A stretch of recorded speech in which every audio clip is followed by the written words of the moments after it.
You are currently in the reading room.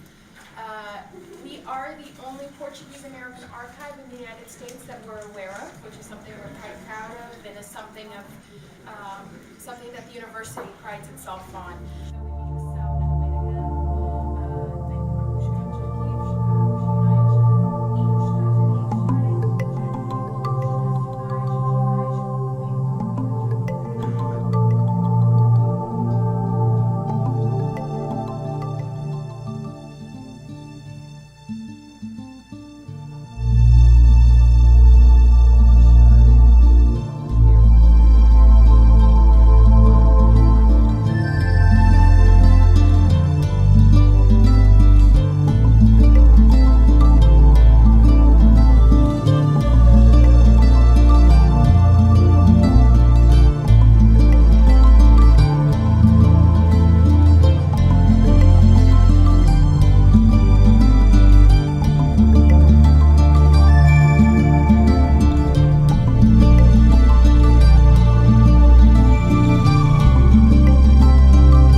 For inviting us today, and I would like to begin to introduce our honored guest, the Sergeant of Arms, Ron Lambden, please.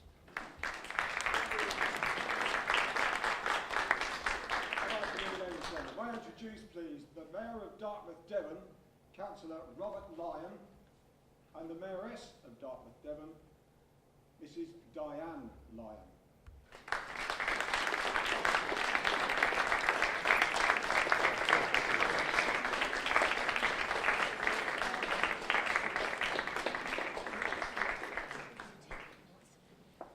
We also have with us today the Mayor of the City of Lagoa, John Pont.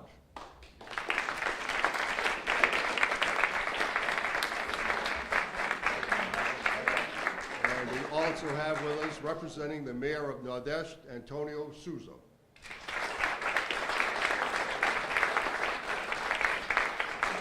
And with that, I turn the program over to Chancellor Grossman, please.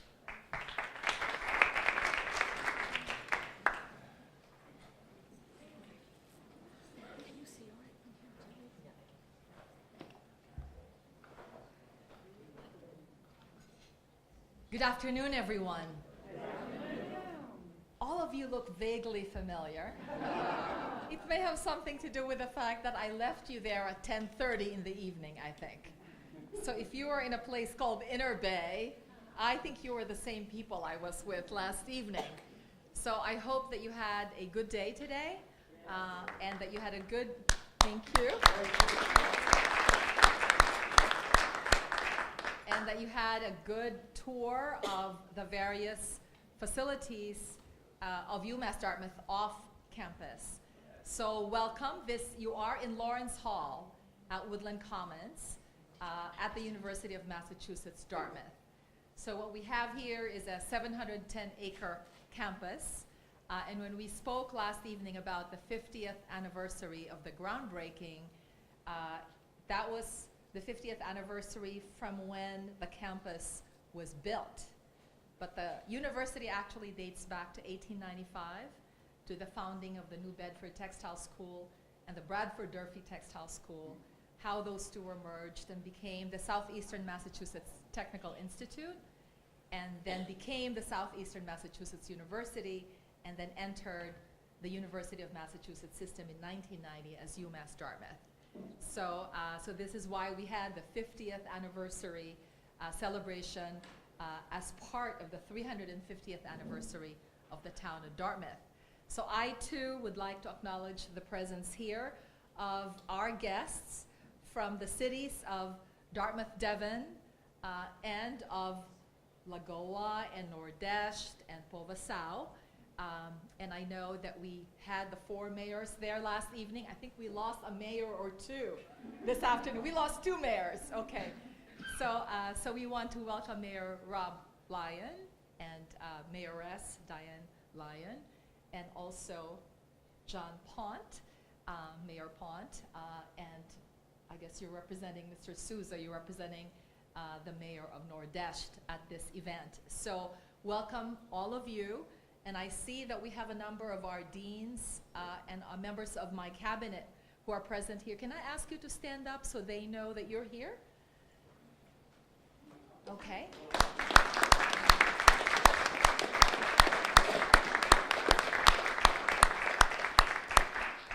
Thank you. And we have a number of our friends who are here, so I can just look and see who's there. Hopefully I don't miss anybody. I'm seeing Craig Dutra, the president of the Community Foundation of Southeastern Massachusetts. Craig is sitting back there. Thank you, Craig. I see Lara Stone, who is vice chair of the select board for the town of Dartmouth, who we saw last evening at that town hall signing of the Sister Cities Protocol. And I am seeing Otilia Ferreira back there. Otilia, do you mind standing up? So Otilia's family, you visited the Ferreira Mendes Portuguese American Archives. That's named after Otilia Ferreira's family. So.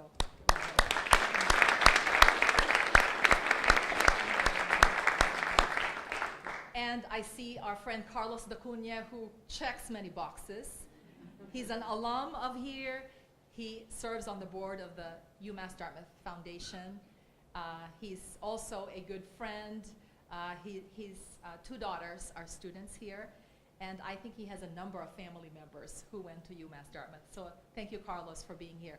I'm looking around and I hope I didn't miss anybody. And if I did, can somebody just point out to me who I missed?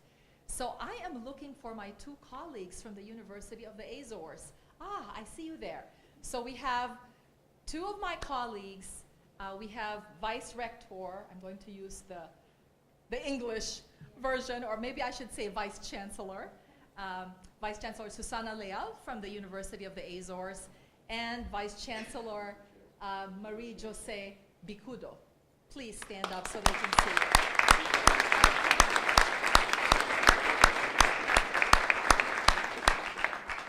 And Susana and Maria Jose, did we also lose your 5 students? I don't see them around. Okay, so we're not. And Consul Carnero, thank you. So he just walked in. Okay, we were just waiting for you, Consul, so now we're really going to start. Sorry.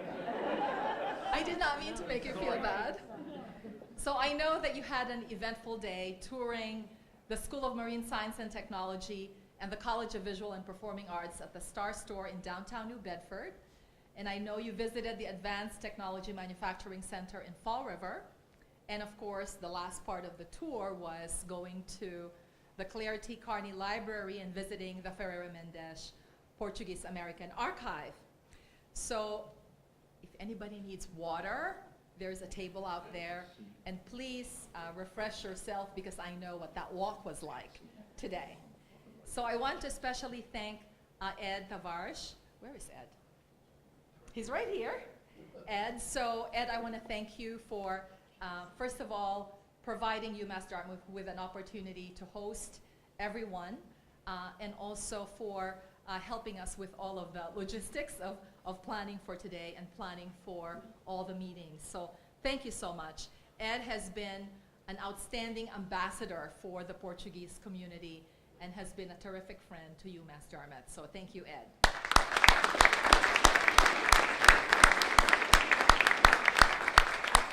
And I know everybody thanked him last night, so I want to thank him this afternoon also, and that is Bristol County Sheriff Tom Hodgson for supplying the transportation for your tour.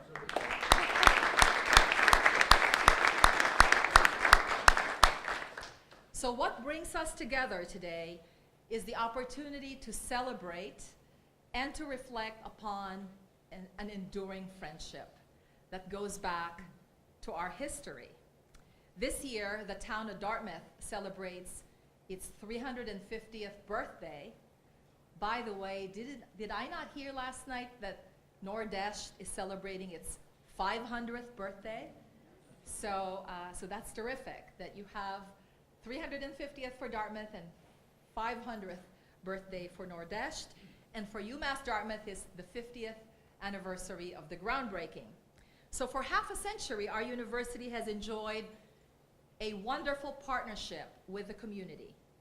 Our faculty, our staff, and students are fully engaged in the life of the town of Dartmouth, volunteering at the YMCA, serving as interns in town government, creating and installing public artworks, and I remember one of them happened during my inauguration, that installation of the mural by the students at Dartmouth High School, and applying our science to issues ranging from transportation to coastal preservation.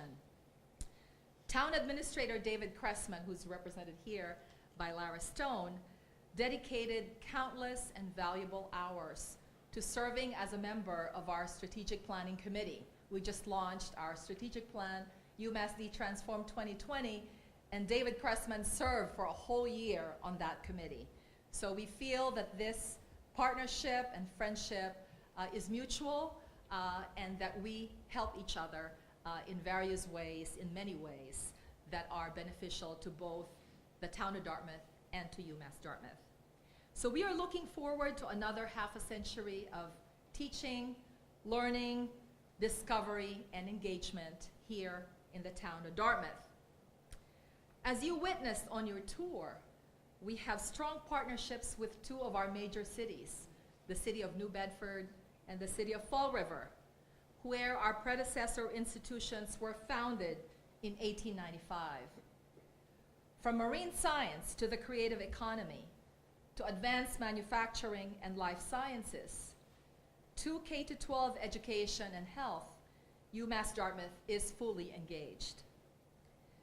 But we are also here to celebrate the enduring friendships that exist between the town of Dartmouth and our friends in England and in the Azores. And as I mentioned last night, I myself was in the Azores with 24 Massachusetts legislators in November, and that is when I had the opportunity to visit the University of the Azores.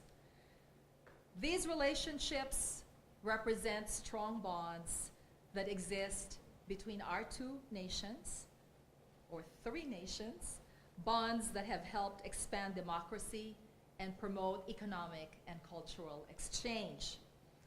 Of course, England, Portugal, and the Azores know something about enduring relationships.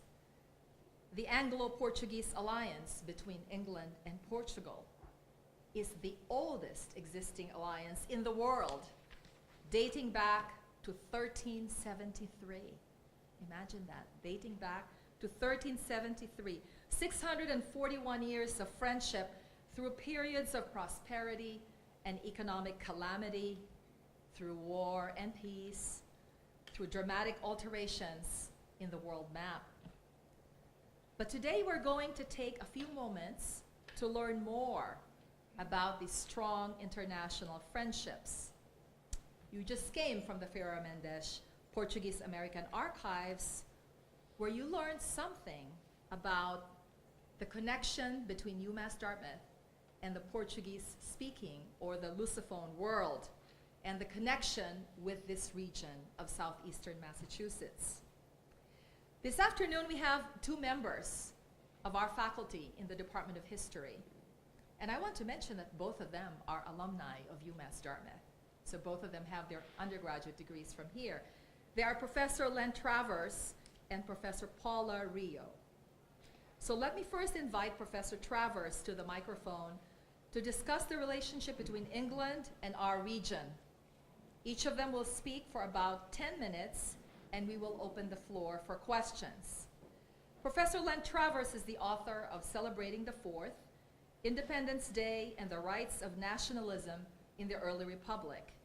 And he's also co-editor of the Correspondence of John Cotton, Jr. His interests include colonial and revolutionary America, the early American Republic, and New England. Before coming to UMass Dartmouth, Professor Travers worked at the Massachusetts Historical Society in Boston. He conducts a seminar at UMass Dartmouth on the subject of 19th century New Bedford and participates in our Sailing to Freedom project.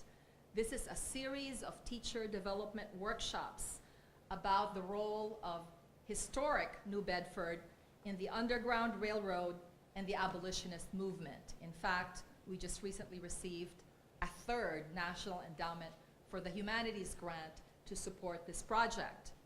Professor Travers has his BA in History from UMass Dartmouth, his MA and his PhD in History from Boston University, and his degree is in American and New England Studies. Please welcome Professor Len Travers.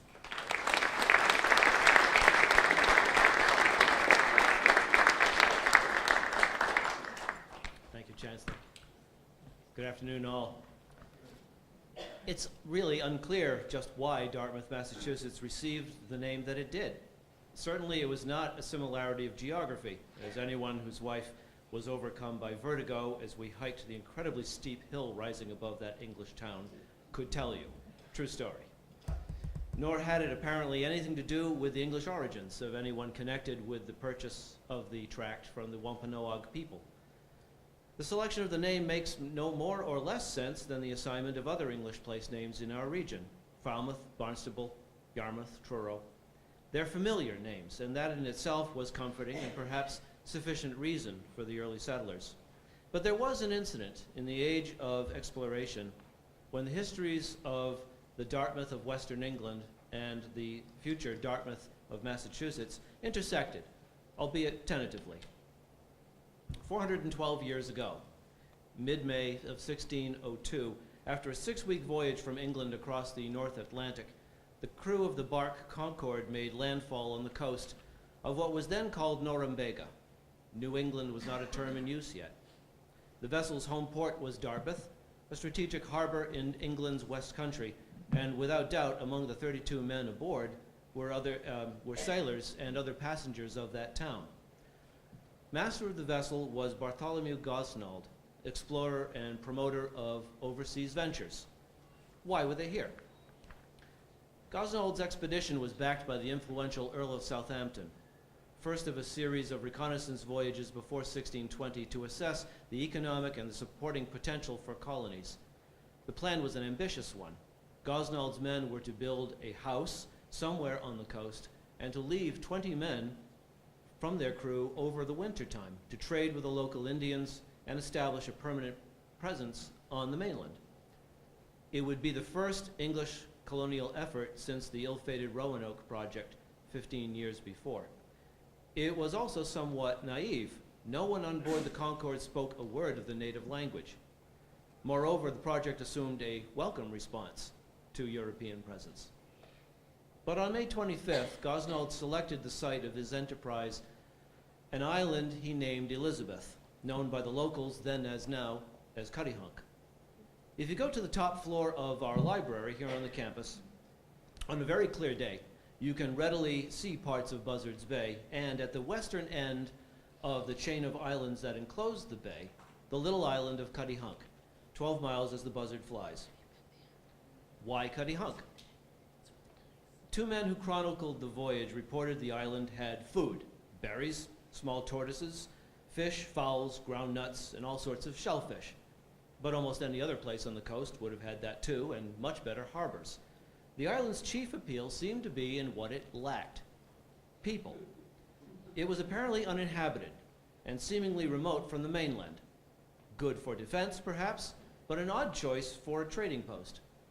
The decision may reflect, I suspect reflects, the second thoughts of those who were designated to be marooned in America for a year. But the English set to work immediately, gathering sassafras root, considered an exotic and effective medicine at the time, building a house for the trader colonists, and planting some English crops, which sprouted and grew very quickly. After 5 days on the island, restless and wondering where all the people were, Gosnold and some men went in a boat to scout Penakees Island, which is about 2 miles north of Cuttyhunk. There they saw 4 Indians on the shore who, quote, fled away for fear of our English, leaving their canoe on the beach. Suspicious of their motives, perhaps, Gosnold took their canoe and shipped it aboard the Concord for show and tell back in England. Now, recall that I said that Penakees is an island. If this canoe was their only method of transport, Gosnold had effectively marooned these Indians, stranded them on the island. Time and time again, you read in some of these exploration narratives where Europeans commit similar short-sighted actions, rarely seeing them for the jaw-dropping blunders that they were. For if Gosnold's intent was to establish friendly relations and promote trade with the locals, trade that ultimately depended on their goodwill, it seemed a silly, self-sabotaging response. These marooned Indians will re-enter our story later. Just keep them in mind for now. The next day, May the 31st, Gosnold and his crew went to the mainland, which would be today's South Dartmouth area. There they encountered Indians more to their liking, who seemed willing to trade furs, tobacco, turtles, and, quote, such like things as at the instant they had about them. They hadn't been expecting the Europeans. Word of the foreigners' presence got around, for on June the 5th, while Gosnold and most of the crew were sailing up toward the head of the bay, the 9 Englishmen that they had left on Cuttyhunk, quote, espied 9 canoes or boats with 50 Indians in them coming towards us from the Dartmouth coast. One worried chronicler observed that these were, quote, stout and lusty men with their bows and arrows coming, quote, in a hasty manner towards us. Put yourself in their shoes, and the only word that should come to mind is yikes. Our history too often dismisses the importance of native motives and actions, especially during the contact period. In fact, the indigenous peoples did not merely react to Europeans. Indians had their own reasons to invite or to reject European contact. They were active traders, and highly coveted items of metal, cloth, ceramic, and glass arrived only in trickles to the Wampanoag before this time and were probably dearly paid for. If the new arrivals, Gosnold and his men, planned to stay, as it seemed they did, then the Wampanoags would have a steady, reliable source of trade for the foreseeable future, to say nothing of augmented prestige relative to their neighboring groups. Contact would strengthen the Wampanoags' hand in regional politics. From the native point of view, it was clearly a time to make a state visit before someone else did and see what might be possible with the newcomers. And so they came, headed by a local sachem with a suitable retinue that, as it turned out, far outnumbered Gosnold's men. There were some tense moments on the beach, as neither side could be sure of the other's reception, but they worked out their intentions by signs and offers of trade. Remember, I said that they couldn't really communicate. And soon goods and food were being exchanged. So in that way, things were looking up. In the meanwhile, Gosnold and the rest of the men had returned to find natives and Englishmen getting on like a house on fire. There was still no closing the communications gap, however. Each side had an agenda and no effective way to negotiate it. During the 3 days that followed, the two groups got to observe each other more closely. The English discovered that their hosts had a word for gold, which seemed hopeful to the English that since they have a name for it, there might be more of the stuff around. On another occasion, the Indians helped them to dig sassafras to be loaded onto the ship, but for some reason lost to the English, they could never be persuaded to go aboard. Finally, Upon taking their leave after 3 days, the Sachem and his men, quote, made huge cries and shouts of joy unto us, and we with our trumpet and cornet, and casting up our caps into the air, bade them the best farewell that we could. Despite some rough spots, the leaders of both groups could declare their impromptu summit meeting a resounding success. The English had made friendly contact with the natives of the country and had established their willingness to trade and found potentially rich commodities for exchange. The Wampanoag, of course, could say much the same things, with the addition of having made, they thought, new allies and partners. Whatever the leaders of either side may have thought, however, the meeting had left a more unsettling effect on those English who were supposed to be left behind. Even as the house on the island was nearing completion, it seemed increasingly uncertain that anyone was going to be staying in it. For one thing, it was now clear that Cutty-Hunk was not as isolated as might once have been hoped. Although the island was not permanently inhabited, the English learned from the natives that, quote, they come from the mainland oftentimes for fishing of crabs. And of course they had just seen for themselves how accessible the island was to the mainland Wampanoag. The last straw came on June the 12th, when some men on the island were attacked by 4 Indians who had not been invited to the party. Very probably the same men whose canoe Gosnold had pinched the week before. They had not been invited to the proceedings, after all. Well, after that, no one was going to stay on the island. The seemingly unprovoked attack only confirmed the worst fears of the English. There was probably debate, entreaty, and some arm twisting, but the long and the short of it was that making Cutty-Hunk a colony was a no-go, and the men were, as one said, quote, fully resolved for England again. So after gathering as much sassafras as they could, the English quit the island on June 17th. The house they left there probably served to shelter the occasional curious native more than it ever did the builders. The encounter at Cutty-Hunk is a reminder that these early contacts followed no script. Chance, contingency, cross purposes, and individual actions, such as Gosnold's own careless theft of a canoe, determined the outcomes of these meetings. It was an inauspicious beginning for the English settlement of what would soon be called New England. It would be almost 2 decades before a successful colony took root in the region at a place called New Plymouth. And it was 44 years after that before the area that Dartmouth men in a Dartmouth vessel had briefly considered was named for their Devonshire home port. Did those first settlers of New Dartmouth even know about Gosnold's aborted mission 2 generations before? It seems unlikely. At least I know of no early record of Plymouth colony that mentions it. Nevertheless, early in this region's recorded history, there had been a moment when Dartmouth had come to Dartmouth.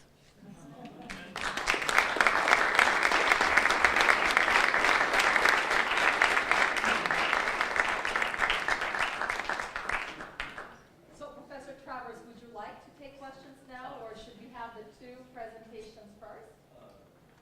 Sure, if there are. So, if you have any burning questions, please. And I have.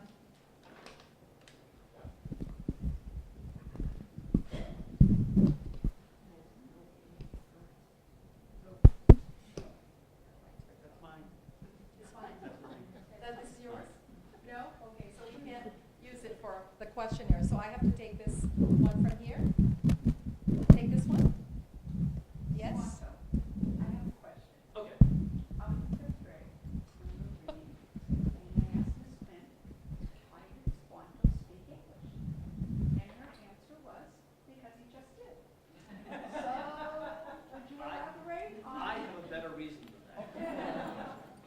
She's speaking of a man named Squantum, or Squanto as they called him for short.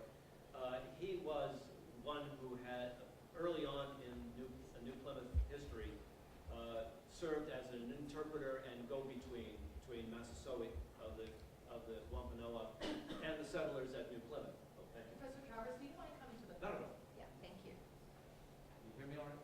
Is this thing on? Hello? I'll just shout. He had learned English because he had been, well, kidnapped some years before by an English explorer named Hunt. who had been in the Cape Cod area and had stolen Squanto and several others. He had quite an interesting life. After that, he was sold as a slave in Spain, but apparently he was bought by some friars who, didn't want him to be enslaved. Somehow he made his way to England. It's not clear exactly how, but at the time, they were eager to get their hands on native peoples who could be trained to speak English so that they could have an interpreter. So eventually, he got back to England on to New England on another voyage in 1619, and jumped ship, oddly enough, so that he was in the area ready to be used by Massasoit when the English arrived. Thank you. You're welcome. Hi, Sheila. Hi, Len. Henry Hudson, who was an Englishman, sailed up the Hudson in 1609. Yep. Is there any evidence that he had read Gosnold's journals, or had they not been widely published? None of which I'm aware. Gosnold left no journal that we now have. The two accounts that we have of his voyage were by two men on board, one a lawyer, the other a clergyman. And it's very interesting to compare their notes, because sometimes they see the same thing very differently. And that's where I've drawn most of my information from. There's a brief letter from Gosnold once he's back in England, but not much else has turned up by him. Interestingly enough, they just found his body not too long ago, or what they think it is. Gosnold, as I said, was a colonial promoter. He ended up involved with the Jamestown project and died in Jamestown in 1609. He was buried there. As you may know, they've been doing archaeology there for the last 20 years and been pulling up just amazing stuff that they didn't know was there. The fort, what they thought had been washed into the river long ago. And they found the amazingly preserved skeleton of a man who had been buried in a coffin with a kind of halberd on the top of his coffin, a staff of state. Given the context, time period, they think that he was buried, and the chronicles of the colony, the only person of that note who died during that time was Bartholomew Gosnold. So if you're interested in this, you can Google him. They actually did a reconstruction of his face, so you can see what he looked like based upon that reconstruction. I'm sorry, did I answer your question? Okay. Actually, I have another one. I told my students I'm a professor, so I can answer the simplest question in 45 minutes. Did Gosnold not take a cartographer with him? Because a lot of them did. Not that I'm aware of, although I suspect he did, but none that's mentioned in the Chronicles.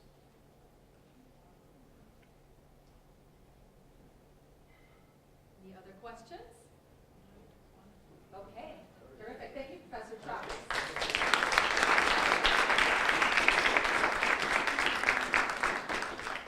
I'm sure that the IT people are a little upset with me for moving that microphone. It is now my pleasure to introduce Professor Paula Rio. Professor Rio's area of specialty is Portuguese-American relations. Her fields of study are Portuguese history, Atlantic history, U.S. diplomatic history, and international relations. Her dissertation, Shifting Alliances and Fair Weather Friends, Portuguese-U.S. Relations 1941 to 1951, analyzed the diplomatic relations between Portugal and the United States in that period. While a graduate student, she earned a fellowship as the Prince Henry the Navigator and Portuguese Discoveries graduate assistant, and served as a layout editor and later the assistant editor of the journal Portuguese Studies Review. Here at UMass Dartmouth, she teaches upper division courses such as the Portuguese in America, the history of Portugal, and Portuguese culture and civilization. And last spring, she launched an online course titled 20th Century Portugal. As I mentioned earlier, she has a bachelor's in history from UMass Dartmouth. She has a Master of Arts in History from Providence College, and a PhD in history from the University of New Hampshire. Please welcome Professor Paula Rio.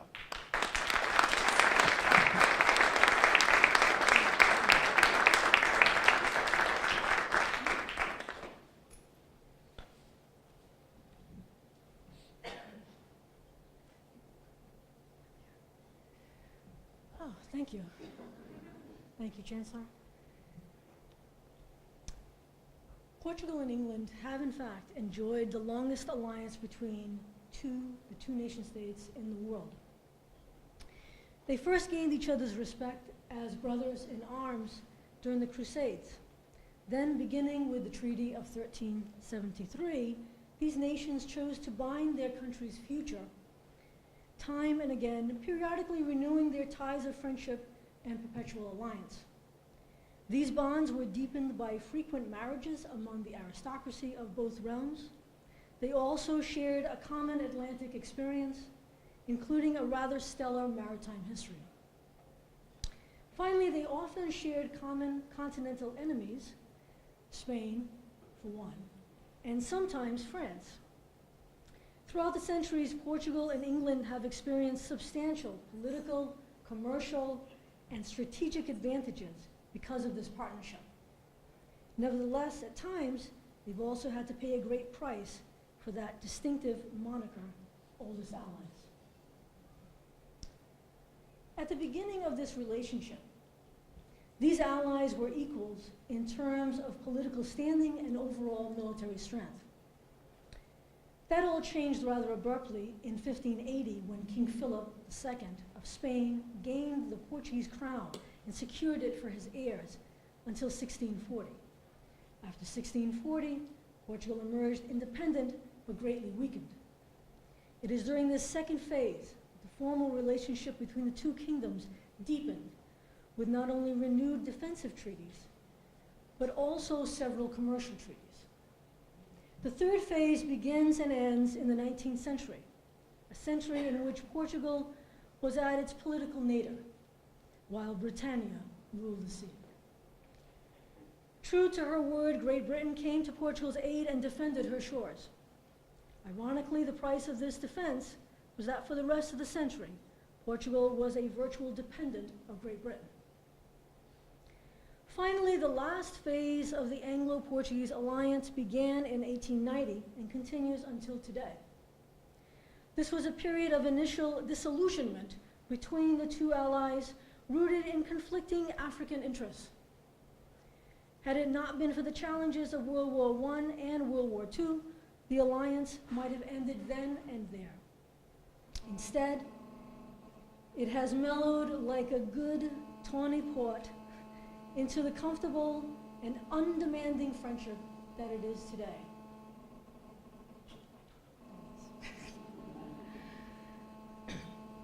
So what I'm going to talk about today,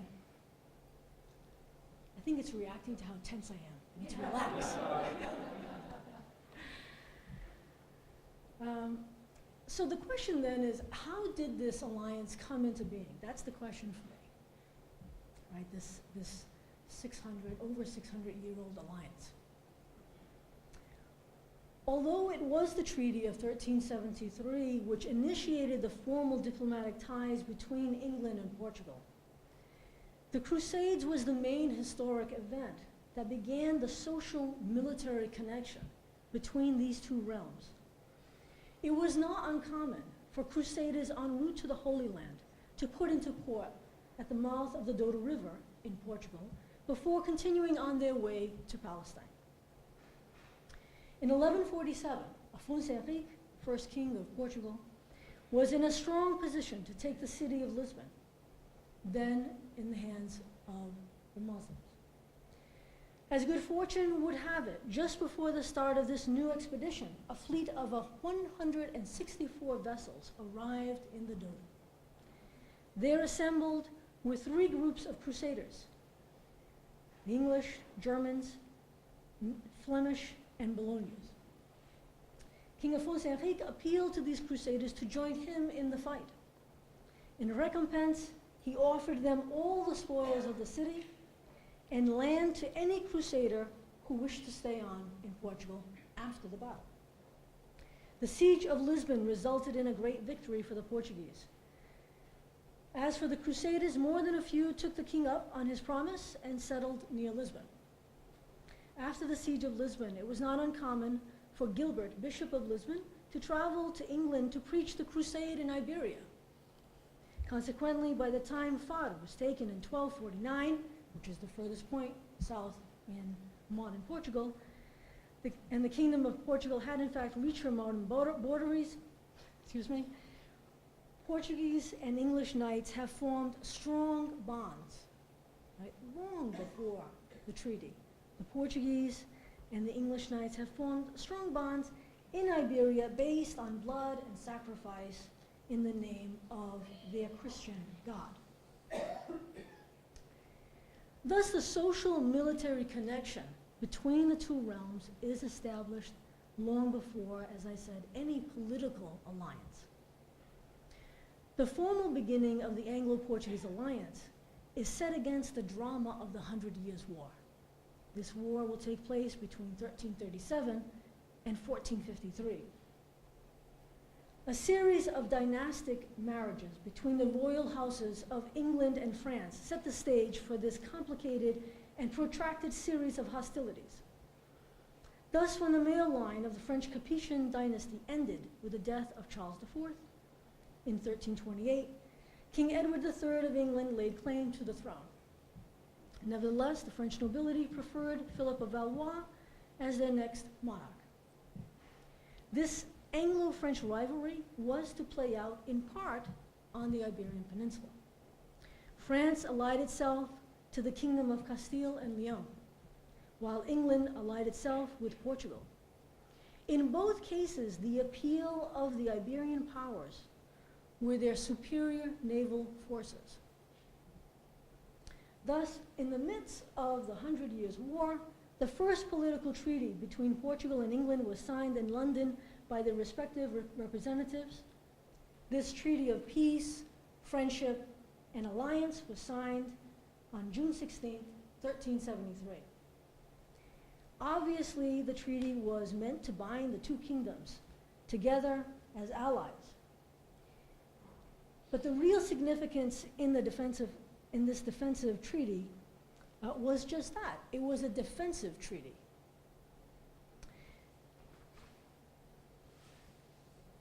So from the onset, the Anglo-Portuguese alliance is a defensive treaty in which neither realm is expected to sacrifice its own defenses for the good of the other.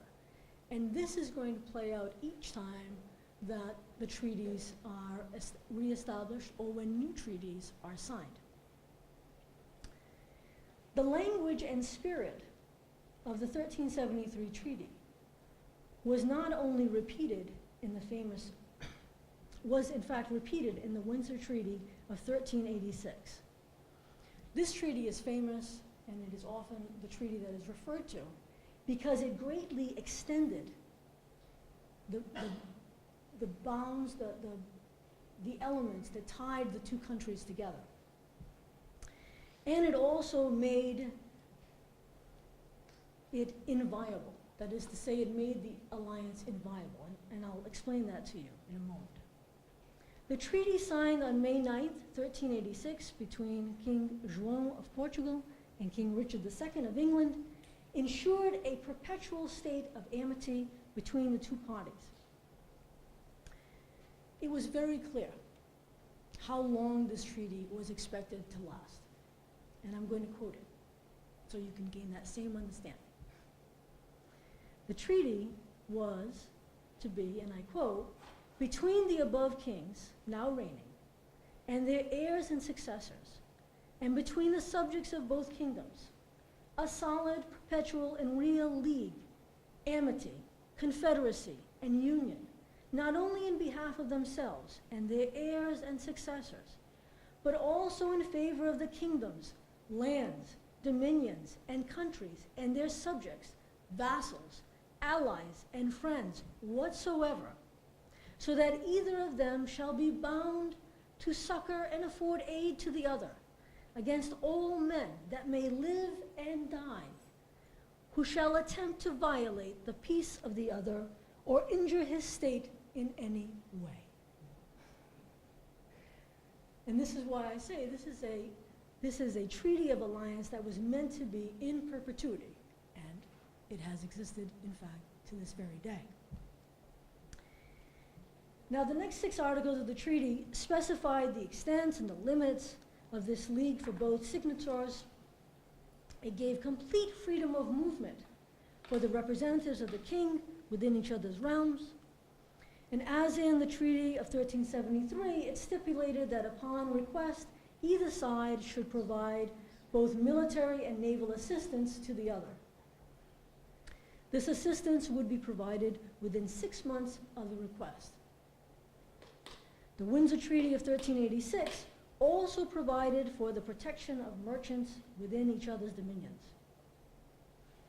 And this is interesting because it's not only protecting what you would expect from an official treaty, where the protections for freedom of movement have to deal with dukes and earls and barons and military officials and other representatives of the crown. It is extended to, and I'm quoting, merchants or others of whatever rank, dignity, or condition soever.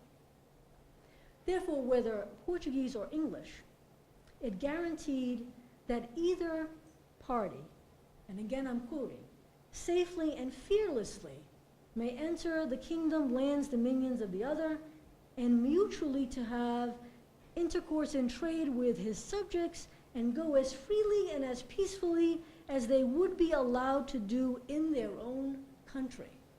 That's extraordinary. That's an extraordinary amount of flexibility that is being allowed and of permission for non-subjects to enter into the country and to act as though they were in their own country. And this is both sides. This is not just Portugal. This is not Portugal succumbing to England.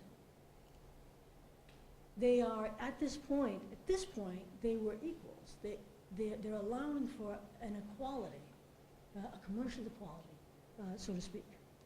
Not exactly, but so to speak. This latitude of freedom granted to the merchant class reflected the strong commercial ties which already existed between the two realms. Trade between Portugal and England dates back to the early 13th century. English merchants made regular stops in Lisbon. Their Portuguese counterparts frequented not only London, but also Southampton and Bristol. Finally, it is the Windsor Treaty of 1386, not the Treaty of 1373, which has been reaffirmed countless times. The treaty itself requires such action.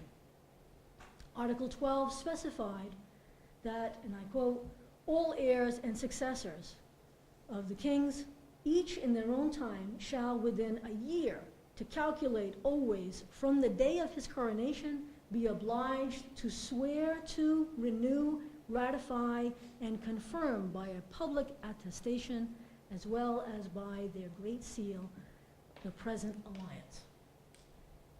Thus King Jerome and King Richard II chose to bind their kingdoms, their heirs, and their subjects to the other in perpetuity. Now, I want you to understand that at this time, both sides are gaining a lot from this. For Don Juan, the alliance brought to him legitimacy.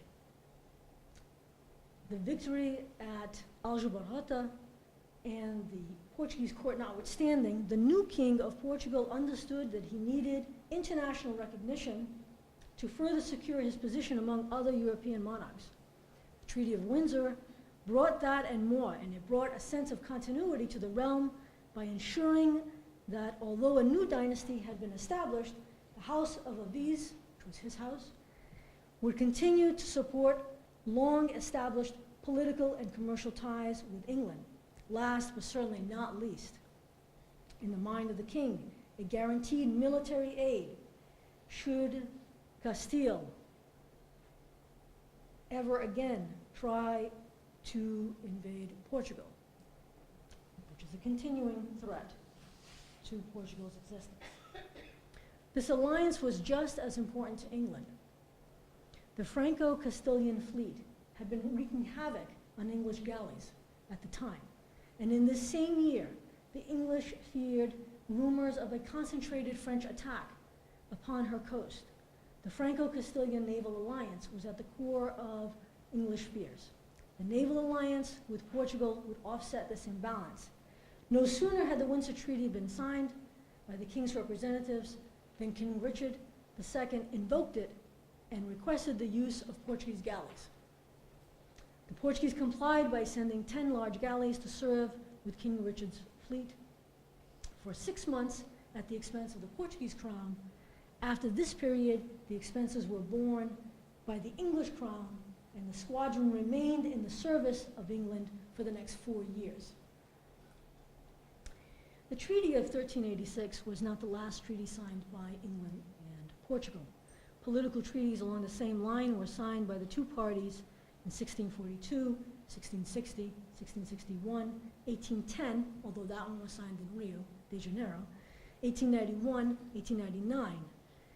And then, again, there were also commercial treaties, the most significant being, between the two parties, the most significant being 1656 and 1703. So over and again, this alliance has been reaffirmed politically. Another aspect, another interesting aspect of this alliance, because I told you at the beginning that it was a social and military connection, and so that social connection was always along the lines of the nobility. And so the interesting thing is that there were also several royal marriages that were the result of this close amity between these two realms. The first occurred immediately after the signing of the Windsor Treaty in 1386. A treaty of marriage joined Don Juan, Portugal, to Philippa of Lancaster, the daughter of John of Gaunt, Duke of Lancaster, and the niece of King Richard II. Don Juan and Dona Filipa's children, Don Duarte, Pedro, Henrique, João, Fernando, and Isabel, distinguished themselves in both letters and arts. The most famous, of course, was Henrique. He's the most well-known. He's known as Henry the Navigator. As a member of the Portuguese royal family and master of the Order of Christ, he possessed both the intellectual desire and the wherewithal to initiate the era of discoveries. These good relations continued between the houses of Aviz and Lancaster well into the 15th century. A good measure of this more personal amity is the number of kings and princes who were thereafter inducted into the famed Order of the Royal Garter, beginning with Pedro, Duke of Coimbra in 1427, and ending with the last king of Portugal in 1910. So that's one marriage, right, where the marriage is between a Portuguese king and an English princess. The other is the marriage of an English king to a Portuguese infanta. So the second marriage occurred just after the fall of Oliver Cromwell's government and the restoration of the Stuarts to the English throne. The very next year, 1661, a treaty of marriage was signed between Charles II of England and the Portuguese infanta, Catherine of Braganza. As her dowry, Catherine of Braganza brought to the English crown Tangier, Bombay, and 2 million crowns Portuguese. That's right, I said part of her dowry was Tangier and Bombay, the crown jewel of the British Empire. Plus, it's also thought that she brought the custom of drinking tea in the afternoon, but I'm not going to debate that with anyone. British merchants, I should say that this was no simple treaty of marriage, right? You have the treaty of marriage, but also within this treaty of marriage, there were also commercial aspects to this treaty of marriage. They were given rights, the British were given rights, commercial rights in Portuguese India and Brazil, as well as extensive personal liberties. The key to this, though, was in this treaty, there was also a secret article. And that secret article was repeated time and again by successive treaties, always in secret. And the secret article read, His Majesty of Great Britain, in regard of the great advantages and increase of dominion he hath purchased by the above-mentioned treaty of marriage, shall promise and oblige himself to defend and protect all conquests and colonies belonging to the Crown of Portugal against all his enemies, as well future as present. Moreover, His Majesty of Great Britain doth oblige himself to mediate a good peace between the King of Portugal and the states of the United Provinces, and all companies or societies of merchants subject unto them, under conditions convenient and becoming the mutual interest of England and Portugal. And in case such a peace ensue not, then His Majesty of Great Britain shall be obliged to defend with men and ships the dominions and conquests of the King of Portugal. What this means then is that with the signing of this and this marriage, the interests of Great Britain and Portugal were now mutual. The preservation of empire, both British and Portuguese. Since British merchants enjoy the same immunities as the Portuguese within the Portuguese Empire, Portuguese colonial interests were de facto British colonial interests. This is the last piece, really, of the Anglo-Portuguese alliance puzzle, because this ties not only the interests and securities of the metropole, but also those of the colonies to each other, as both nations extended their empire around the globe in successive centuries. Personally, I find the Anglo-Portuguese alliance, as a scholar of diplomatic history, I find it fascinating. I find it fascinating because it has held so long. I also find it fascinating because the two nations are quite different. Right? Initially, they were similar, but as they develop, they change rather dramatically, and yet the ties, this alliance, did not weaken. It was strained at times, and sometimes strained very much so, particularly at the end of the 19th century. But it has lasted, and so I think that there are many lessons that could be learned in terms of diplomatic negotiations and affairs today by studying how it is that both these parties managed to keep this alliance alive. And I think the key has to do with that flexibility that was stated in that original treaty in 1373, where it said that both parties would come to each other's defense, but not in such a way that they would sacrifice themselves completely, right? So you're not going to threaten or place subject your own sovereignty to defending someone else, right? To defending someone else's sovereignty, but you will come to their aid and succor within a 6-month period, usually within a 6-month period. And so this was repeated over and over again. There were many times in which the English invoked the treaty. There were also a few times in which the Portuguese invoked the treaty. And it's a fascinating study to me. And I would welcome each of you to expand your own interest in this particular alliance. Thank you. I know I went over my 10 minutes.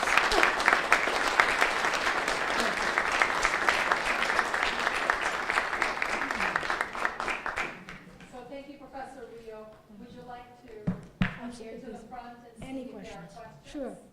All right, so does anyone have any questions for Professor Rio? Okay. Yes. Yes, my question relates to the renewal of the treaty. I think you mentioned a number of times in which it's been renewed, but the last was 1899. You also said that it was an obligation of sovereigns to renew the treaty within a year of coming to being crowned, actually, you said. So does that mean that the Queen, by 1954, actually repeated it, or rather Her Majesty's government repeated it with the Portuguese, or not? And if I may, a second question relates to the obligation to defend each other's colonies. Now, there is a big history, is there not, in India, and the decolonisation by force of Goa And I just wondered whether, as you put it, relations became a little strained at that point. Yes, so in answer to the first question, the obligation is that the Crown, 1 year after the coronation, should in fact renew the treaty. And that's, thank you. Yes, I will. So, and they do. The treaties that I mentioned are separate treaties that deal with differing events that occur. And in each of those treaties, between England and Portugal, there's a harkening back, right? The language is the same, and harkening back to the treaty of either 1373 or 1386. So they do, in fact, renew, or have renewed. And I know for a fact because when Churchill went before Parliament during World War II, and he wanted to announce that there had been a secret negotiation between Portugal and Great Britain regarding the creation of the bases of lodges. He began it by saying,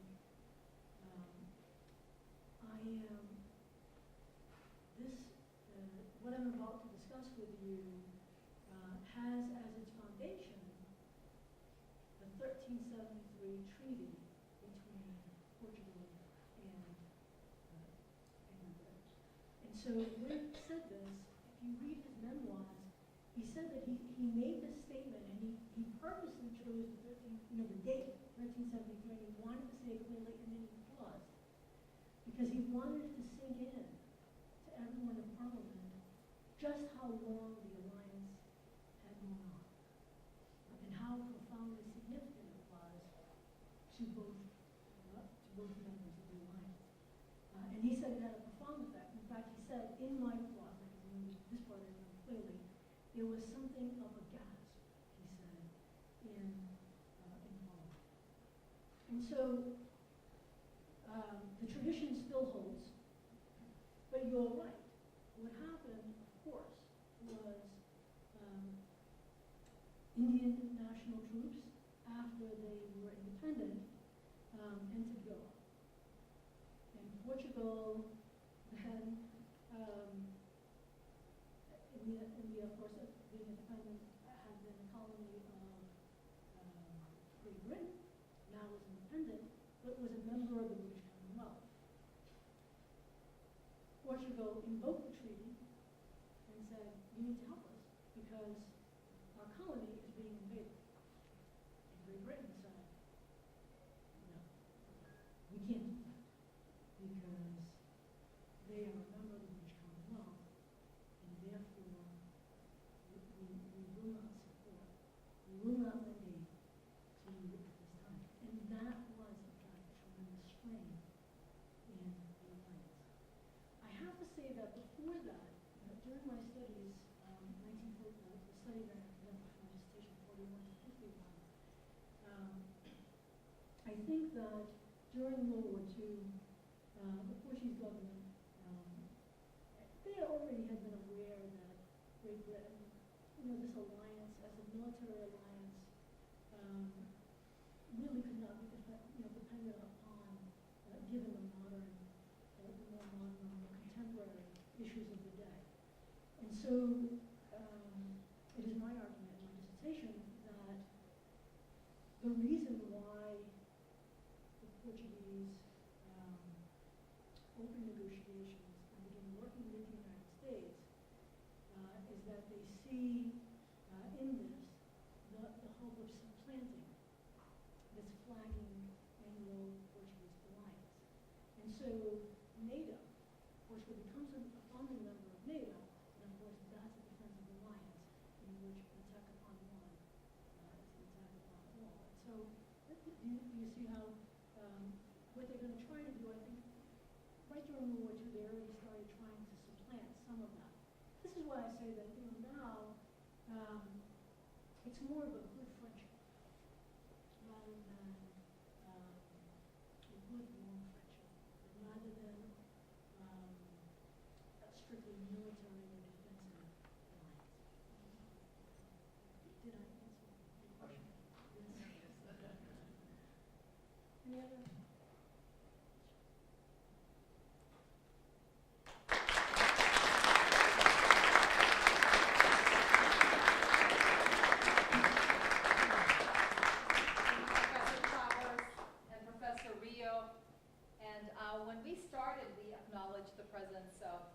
number of distinguished individuals who have been great friends. And I want to add, I think, a couple that walked in while we were already engaged in the discussion. And I know that you would want to know that Jim DeMello is here.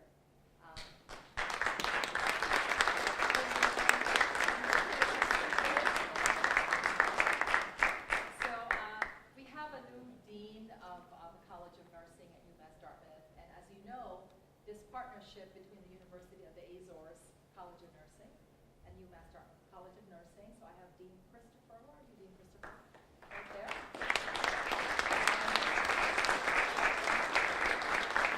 And Professor Briscoe, who came with me to the Azores. She's right here. So this is a student exchange. So students from the University of the Azores with Professor Elder Pereira and will come here. And then students from here would go to the University of the Azores with Professor Marilyn Briscoe. Was made possible by a gift from the DeMello Charitable Foundation. So I'm deeply grateful to Jim DeMello.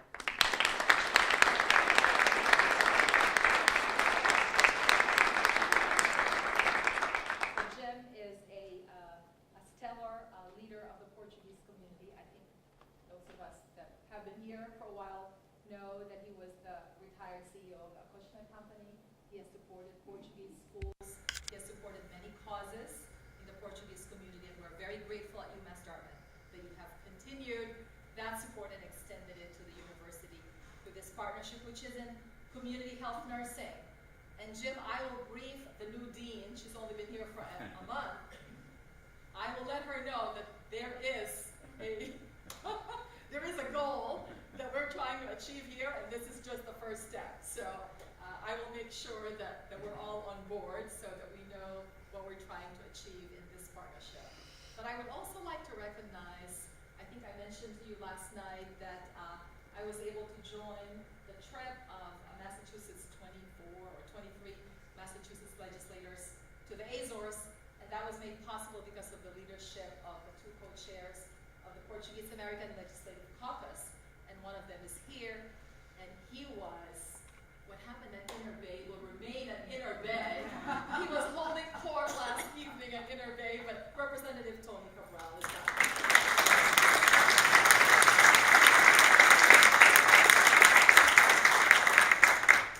Okay, so I would just like to take a couple of moments to present some gifts to our guests, and then we can progress over to the reception, and then afterwards the dinner at the small room. So I would like to, absolutely, okay, sure. So I would like to begin by presenting, well, we lost 2 mayors today, but we will continue. So the first gift is for Mayor Rob Lyon of Dartmouth, Devon.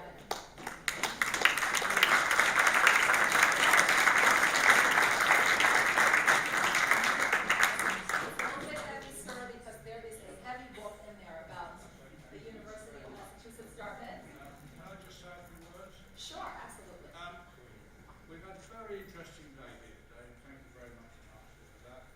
The two speakers that have spoken here tonight have been extremely interesting. I've learned some things I didn't know before. It was really incredibly interesting.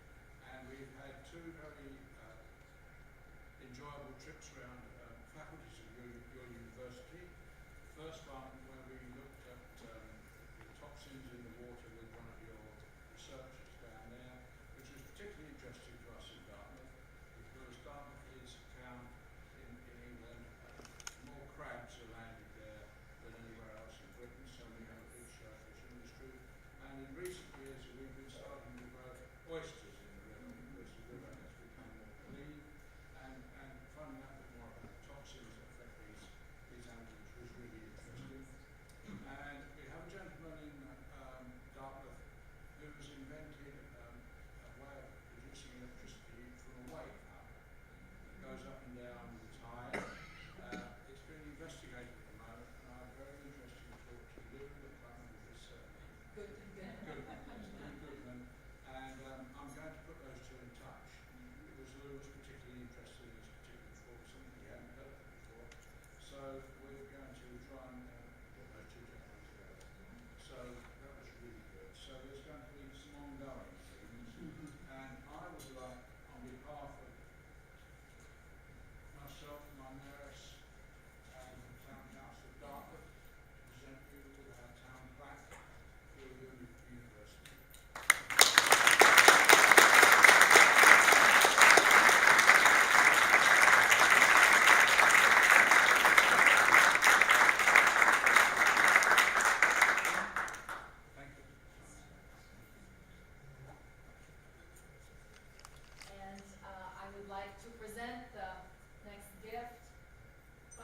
Okay, there is a book, there is a magnifying glass in there.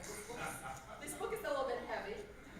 The magnifying lens is not to cast aspersions on your vision, but I think you would find this very useful. And there is a UMass Dartmouth hat. So this one is for the mayor of Lagoa, Mayor John Pond. So,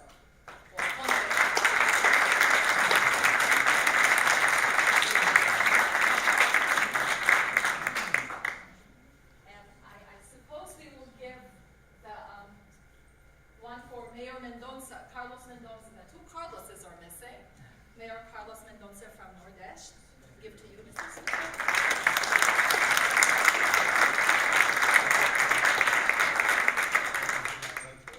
And I have here some souvenirs from the Consent of Nordeste. Thank you very much for your warm hospitality and for receiving the town of Nordeste. Thank you very much. Thank you very much.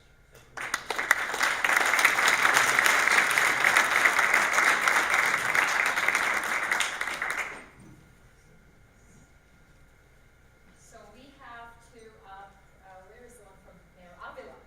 So I suppose Ed will receive the one from Mayor Avila, Carlos Avila, the other Carlos. So present to you on his way.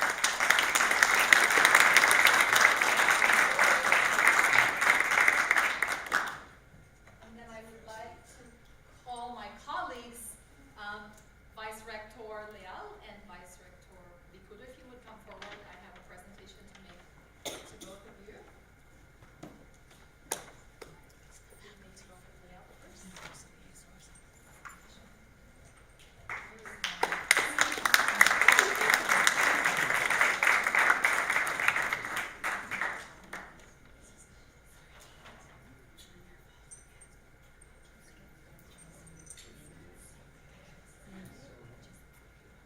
Well, can I say just a few words?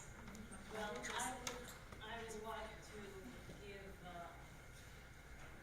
Chancellor Divina Grossman a gift from the University of Israel also, and hope she has good reading and enjoy the information that is in there about our university and our islands. And I wish to thank the Chancellor at the University of Dartmouth, the opportunity we had today to go around several schools here specialized in different areas, which is very enriching for us. And of course, I had also the opportunity to have a meeting with some colleagues here from Portuguese Studies and Educational and Education, and I hope this will bring us future cooperations in the areas. Also, as